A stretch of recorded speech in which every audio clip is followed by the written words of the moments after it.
Local authorities face many challenges, working hard to make an area a better place, delivering high quality services with less is something everyone is facing up to.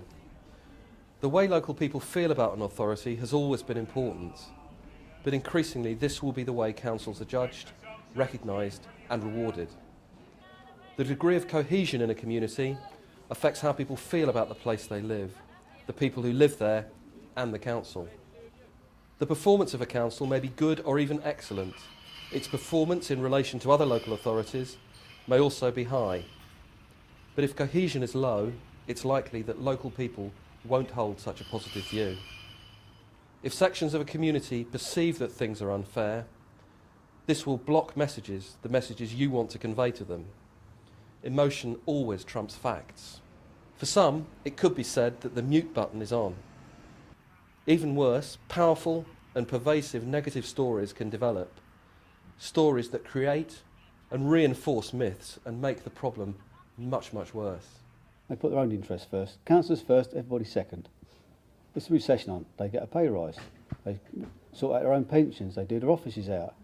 Everybody else is pulling in, not the council. Plenty of English people in Boston that are homeless.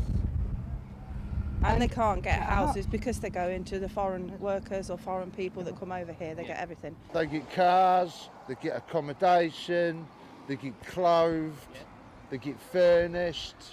We don't. It's the antisocial people, and there's one hell of a lot around, I'm telling you. Don't blame them 100%. So what can be done to tackle these poor perceptions? We have to understand what lies behind the opinions and emotions that people feel. Only then can we hope to bring communities back together. You don't achieve good community cohesion by issuing facts, hoping that they'll dispel myths. That's treating symptoms, not causes. If you want to make an impact that lasts, then you've got to address those underlying issues, those emotions and values that give rise to perceptions of unfairness. This is always our starting point, understanding how people feel, what they believe and the values they hold. We've developed some innovative techniques, and we use some tried and tested ones too, that will gain you accurate insight into how people feel, even the most disaffected.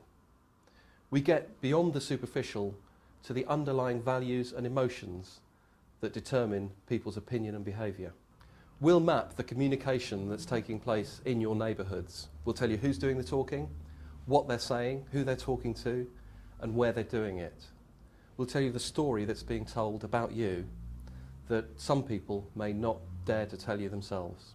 This involves quickly and cost-effectively gaining the trust and enlisting the support of the people in the community who are having these conversations. Only once we really understand how people feel can we develop a congruent narrative. That's a narrative that will anchor and guide your communications.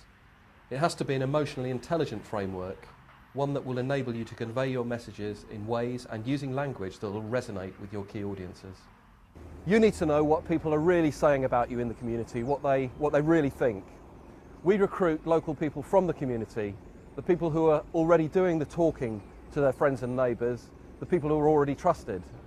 These community communicators can become your greatest asset. They'll let you know what's really going on, and they can become a powerful, trusted source of communication to get your message across. Your staff are your public face. They represent your brand, they represent you to thousands of local people. Your reputation is in their hands when they're talking to the public. So what we're going to do first of all is help you to have those difficult conversations in a slightly easier fashion. We've trained thousands of frontline staff to relate better, to have the skills and confidence and motivation to communicate effectively with residents who might feel neglected or unheard. We have a toolkit of tried and tested community initiatives that will enable you, your officers and your members to connect with, to develop rapport with local people on their terms, about issues they care about in places they feel comfortable. We specialise in engaging with disaffected people, people who often feel they're not valued, and people who feel they're not communicated with in a way that they find appropriate or credible. It's vital to recognise that some people have strongly held values, beliefs, emotions that mean they don't respond well to traditional forms of communication. TCC has the skills and the experience to help you overcome that.